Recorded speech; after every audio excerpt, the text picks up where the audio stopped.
Hello friends, आज के market analysis के इस वीडियो में आपका स्वागत है।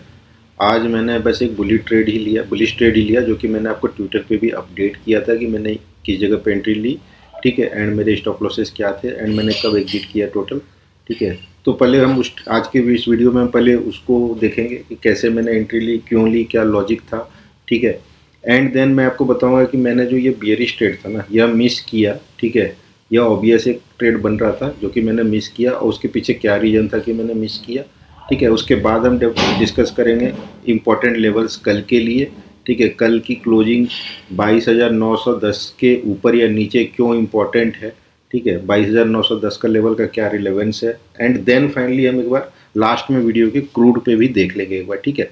क्योंकि क्रूड ही एक्चुअली आपको एक क्लू देगा कि आगे मार्केट में क्या होने वाला है। क्रूड अगर बियरिश हुआ तो मार्केट मतलब स्टेबल हो जाएगा, मार्केट में फिर से बुलिशनेस आ सकती है। अदरवाइज अगर क्रूड बियरिश नहीं हुआ तो मार्केट मतलब आपका और नीचे जाएगा, ठीक है। तो क्रूड का एनालिसिस भी इसीलिए ज़रूरी है। तो सबसे पहले तो देखते हैं हम कि मैंने क्या ट्वीट किया था, ठीक है। तो देखिए मैं आपको बताता हूँ आ गया।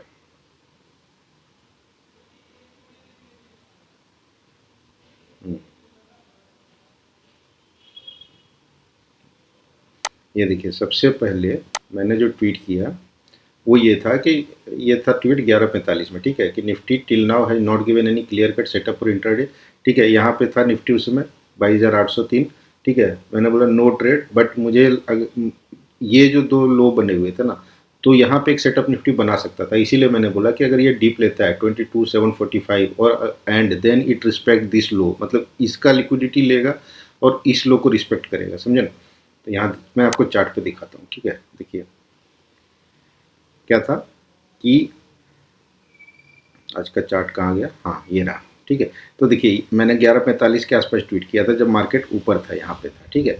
तो मैंने बोला था कि अगर मार्केट डिप लिया तो मैं एंटर कर सकता हूँ बुलिश ट्रेड के लिए। क्यों? क्योंकि जो ये लो और ये लो, इस लो ने इस लो को रिस्पेक्ट किया हुआ था, ठीक है। तो यहाँ पे एक लिक्विडिटी रेस्टिंग था, ठीक है, इस जोन में, ठीक है। तो मार्केट ऊपर जाने के पहले कोई एक इंटरनल लिक्विडिटी लेगा, ठीक है। मार्केट या तो यहाँ का लेके निकल सकता था या यहाँ, बट हाई प्रोबेबल चांस होता है मार्केट इस इंटरनल लिक्विडिटी को लेगा, इस लो को प्रोटेक्ट करेगा एंड वापस मुड़ जाएगा, ठीक है। ये हाई चांसेस होता है, लिक्विडिटी का खेल भी यही होता है, ठीक है। तो देखिए मैंने इसीलिए यहाँ पे आके मैंने फिर एंट्री जब ली तो मैंने आपको अपडेट किया। मैं दिखा देता हूँ मैंने क्या अपडेट किया था आपको। देखिए मैंने एंट्री ली थी, ठीक है। मैंने 11:59 में एंट्री, मतलब 11:59 एंट्री लेने के बाद ये ट्वीट किया मैंने, ठीक है। तो 1-2 मिनट पहले एंट्री हुई होगी। तो देखिए मैंने यहाँ पे एंट्री ली, क्या एंट्री थी, 22,748 विथ स्टॉप लॉस। मैं देखिए एग्जैक्ट लोग पे स्टॉप लॉस नहीं रखता हूँ, थोड़ा सा 4-5 पॉइंट का क्वेश्चन लेके चलता हूँ हमेशा, ठीक है। इसीलिए स्टॉप लॉस 23,732 था मेरा, ठीक है। एंड अब देखिए मैंने एक्चुअली उसके बाद क्या हुआ कि मैंने हाफ क्वांटिटी ना इस हाई के ऊपर जब मार्केट आया 835 पे, यहाँ पे हाफ क्वांटिटी बुक कर लिया एंड देन सेकेंड हाफ, आधे हाफ क्वांटिटी का मैंने स्टॉप लॉस कहाँ पे ट्रेल किया था। अब देखिए मैंने 790 पे किया था, 22,790, ठीक है। क्यों? क्योंकि देखिए इस बियरिश फेयर वैल्यू गैप को इन्वर्स किया था मार्केट में, ठीक है। अपार्ट फ्रॉम दैट यहाँ पे एक बुलिश फेयर वैल्यू गैप था जिसका कंसिक्वेंट एनक्रोचमेंट यहीं पे लाइक कर रहा था, ठीक है। तो इसीलिए मुझे लगा था कि अगर ये इसको तोड़ेगा तो फिर मार्केट नीचे की ओर जाएगा, ठीक है। अदरवाइज मार्केट यहाँ मतलब यहाँ तक नहीं आएगा एंड यहीं से फिर से रिवर्सल ले सकता। और मैं थोड़ा सा मतलब आज इमोशंस में था कि मार्केट हो सकता है आज बुलिश हो जाए, बट मैंने एक चीज़ यहाँ पे इग्नोर की जो कि मैंने बाद में नोटिस किया और मैंने ट्वीट भी किया था आपको। देखिए मैंने आपको यहाँ पे बताया था, ये ट्वीट देखिए, ये वाला ट्वीट देखिए। ये जब देखेंगे तो आपको समझ में आएगा कि कन्फ्लुएंसेस कैसे होते हैं और कैसे काम करता है। मैंने क्या बोला था कि दिस इज स्मॉल, बहुत ही छोटा जोन था, ये वाला जो जोन है ना ये बहुत छोटा जोन था, ठीक है, 5 मिनट के चार्ट पे, ठीक है। यहाँ पे मार्केट मैंने बोला था कि अगर इसको ऊपर आके मतलब इसको if Nifty manages to take out this, ठीक है, टेक आउट दिस का हमेशा मतलब होता है क्लोजिंग, ना कि इसको रन करना, ठीक है। देन वी में फ्लाई अगेन। तो इसको जरूरी था कि मार्केट 5 मिनट के चार्ट पे इसको ऊपर क्लोजिंग आके देना जरूरी था। अदरवाइज मतलब मार्केट ने क्या किया वो मैं आपको दिखा देता हूँ। इस जोन में मैं सबसे पहले तो इस जोन को ड्रॉ करता हूँ, आपको दिखाता हूँ, ठीक है। देखिए सबसे पहले यहाँ पे क्या था, यह एक बियरिश फेयर वैल्यू गैप था, देखिए। उसके बाद एक बुलिश फेयर वैल्यू गैप था, ठीक है। उसके बाद एक बियरिश फेयर वैल्यू गैप था। तो तीन चीज़ें कन्फ्लुएंस हो रही थी, एक छोटा सा इम्बैलेंस मार्केट, मतलब ये सारे कन्फ्लुएंसेस का एक ओवरलैप था। देखिए कहाँ पे था, ये वाला जोन, ठीक है, ये वाला जोन जस्ट, ठीक है। इसीलिए मैंने बोला था कि बाद में जब मेरे नोटिस में ये गया, जब मैंने चार्ट को और ध्यान से देखा तो मेरे नोटिस में गया कि भाई अब इसको तो पार करना बहुत जरूरी है, तीन चीज़ें कन्फ्लुएंस है यहाँ, ठीक है, तो इसको पार करना जरूरी है। बट मार्केट ने क्या किया, देखिए एक भी क्लोजिंग 5 मिनट के चार्ट पे इसके ऊपर नहीं दिया। अपार्ट फ्रॉम दैट देखिए हमेशा ओपनिंग प्राइस भी एक अच्छा एल्गोरिथमिक लेवल होता है। देखिए मार्केट ने उसी को टैप किया यहाँ पे एंड वो यहीं से नीचे हो गया, ठीक है। जो नीचे आते वक्त इसने मेरा स्टॉप लॉस 790 पे हिट किया, ठीक है। तो मैं दोनों पोजीशन पे, मतलब आधी क्वांटिटी पे 80 ऑलमोस्ट 35 प्लस 52 ले लीजिए आप, 87 पॉइंट का मैंने प्रॉफिट आधी क्वांटिटी पे एंड 42 पॉइंट्स का प्रॉफिट मैंने बाकी आधे रेस्ट क्वांटिटी पे आज बुक किया, ठीक है। इसके बाद मैं कहीं बिजी हो गया और मैंने ये बेरिश ट्रेड नहीं लिया, ठीक है। बट ये ट्रेड भी लिया जा सकता था, वो मैं आपको समझा देता हूँ एक बार कैसे। अब आप लोगों ने मेरा वीडियो देखा होगा, गैप अप और गैप डाउन पे जो ओपनिंग रेंज थियरी वाला वीडियो है वो आपने देखा होगा, ठीक है। अगर आप इसको ड्रॉ करेंगे ना, अब देखिए आप दिखाता हूँ कहाँ तक मार्केट प्राइस डिलीवर किया है। यहाँ से रिजेक्शन के बाद ना मैंने इस पे भी ट्वीट किया हुआ था बाद में कि मार्केट रिजेक्ट कर गया है इस जोन से। ये छोटा सा मतलब ये था इम्बैलेंस जोन बना हुआ था ना, ओवरलैप हो रहा था तीन तीन, ठीक है। ये छोटा सा जोन से यहाँ से मार्केट रिजेक्ट कर गया। अब देखिए मैंने जो, अगर कल का हम क्लोजिंग प्राइस लेंगे और आज का ओपनिंग प्राइस को ड्रॉ करेंगे ना, ये देखिए, आप वीडियो को जाके एक बार फिर से देखिए अगर आपको ये चीज़ समझ में ना आए तो। ओपनिंग रेंज थियरी जो है ICT का, वो वाला वीडियो मैंने डाला हुआ है, ठीक है। आप उसको एक बार फिर से देखिए जाके, अच्छा वीडियो है, आप उसको देखिए और समझिए। तो देखिए मार्केट ने क्या किया, यहाँ से रिजेक्शन लिया, ठीक है, एंड देन यहाँ आया तो ये अपने 50% वाले रेंज पे आके देखिए सपोर्ट लिया दिन में, ठीक है। जब ये इसके नीचे आके क्लोजिंग दिया तो ये लेवल खुल गया था, एल्गोरिथमिक डिलीवरी यहाँ तक हो सकती थी और वही किया मार्केट ने। दूसरा, आप अगर 1 मिनट के टाइम फ्रेम पे जाओगे, ठीक है, तो देखिए आपको मैं दिखाता हूँ डीलिंग रेंज का भी कमाल। अब मतलब कोई भी एक कंसेप्ट को आप पकड़ो अच्छे से, ठीक है, उस पर काम करो, उस पर बैक टेस्ट करो, उस पर कॉन्फिडेंस डेवलप करो। देखो अब अगर मैं 1 मिनट के चार्ट पे हूँ, ठीक है,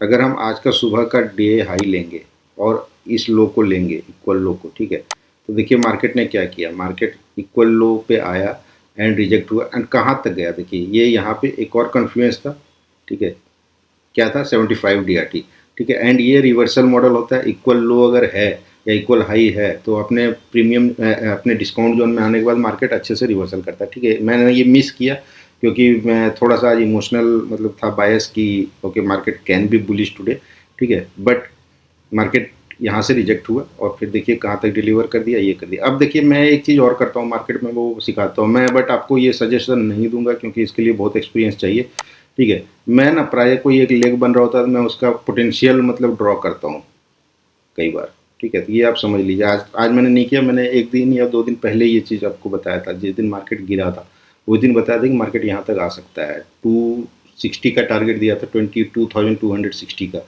वो इसी बेसिस पे मैंने दिया था, ठीक है।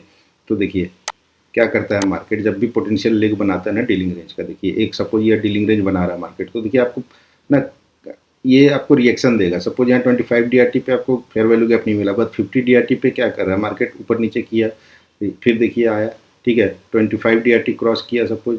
तो ये सारे लेवल्स ना एक DRT लेवल्स बनते जाते हैं। अगर आप एक ध्यान से देखोगे तो ये एक तरह से DRT लेवल्स बनते जाते हैं।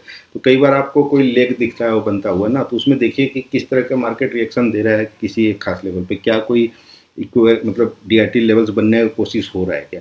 तो इस तरीके से आप पता कर सकते हो ये, बट इसको आप प्रैक्टिस कीजिए, मतलब ठीक है, ये फुल प्रूफ नहीं है कि ऑब्वियसली यही बनाएगा क्योंकि हायर टाइम फ्रेम पे हो सकता है कुछ और बन रहा हो, बट इंट्राडे बेसिस पे कई बार आप थोड़ा सा मतलब फ्यूचर प्राइस मार्केट का एक प्रिडिक्ट कर सकते हो इस तरीके से थोड़ा सा, ठीक है। तो वो आप देख सकते हो। बाकी अब हम देख लेते हैं सबसे पहले कल का क्या हो सकता है और 22,900 क्यों इम्पोर्टेंट है। तो देखिए सबसे पहले हम अगर वीकली चार्ट पे जाएंगे, ठीक है, अगर हम वीकली चार्ट पे जाएंगे तो यह डीलिंग रेंज अपना है, ये डीलिंग रेंज है, ठीक है। तो देखिए 25 DRT कहाँ लाई कर रहा है, 903 910, ठीक है। तो यह एक बहुत इंपॉर्टेंट लेवल है, ठीक है। एक वीक हो गया है, दूसरा वीक होने वाला है, ठीक है। तो अगर इसके ऊपर मार्केट वीकली क्लोजिंग नहीं देगा जब तक, ठीक है, तब तक हम मार्केट में वापस बुलिश नहीं होंगे।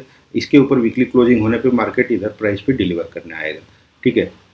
और अगर इसके नीचे ही मार्केट वीकली क्लोजिंग देता रहा तो we will see this low, ठीक है। अपार्ट फ्रॉम दैट यहाँ पे काफ़ी चीज़ें कन्फ्लुएंस हो रही है, आपको बहुत पीछे लेके मैं नहीं जाता हूँ, ठीक है। तो देखिए कितनी चीज़ें कन्फ्लुएंस हो रही है। 25 DRT का लाइन, इधर का बुलिश फेयर वैल्यू गैप जो इन्वर्स हुआ है, ठीक है। दूसरा full bullish fair value gap जो ये इन्वर्स हुआ है यहाँ से यहाँ तक का, ये देखिए आप, ठीक है। ये bullish fair value gap inverse हुआ है। अपार्ट फ्रॉम दैट यहाँ पे क्या बन रहा है वीकली चार्ट पे, इस जोन में देखिए वॉल्यूम इम्बैलेंस है, ठीक है। यहाँ पे सारे वॉल्यूम इम्बैलेंस बन रहे हैं, ठीक है। तो मार्केट के लिए ना ये जो जोन है ना पूरा 22,910 एंड इसके ऊपर 23,300, ठीक है।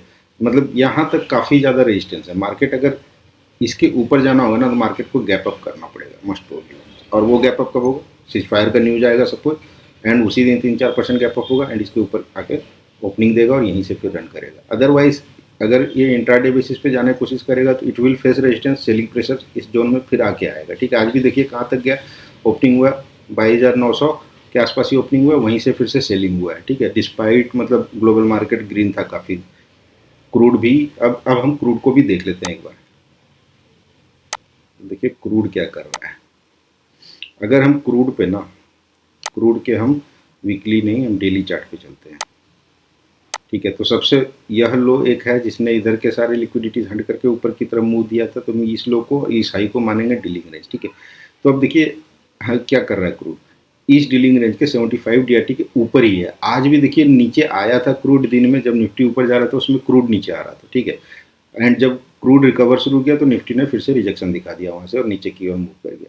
तो देखिए यह जो 75 DRT का लेवल है ना 9085 के आसपास, ठीक है, इसके नीचे नहीं जा रहा है क्रूड, इस जोन में ही प्राइस एक्सेप्ट हो रहा है, ठीक है। तो ये अभी भी बियरिश नहीं हुआ है, भले ही ये साइन दे रहा है आपको, ठीक है। एंड दूसरा क्या है, इस जगह पे डेली चार्ट पे एक बुलिश फेयर वैल्यू गैप है। यहाँ पे देखिए जब तक मार्केट इस बुलिश फेयर वैल्यू गैप को डिसरिस्पेक्ट नहीं करेगा, ठीक है, मतलब डेली क्लोजिंग बेसिस पे जब तक मार्केट इसके नीचे आगे क्लोजिंग नहीं देगा ये डिसरिस्पेक्ट नहीं होगा, ठीक है। जब तक ये डिसरिस्पेक्ट नहीं होगा तब तक क्रूड बियरिश नहीं होगा।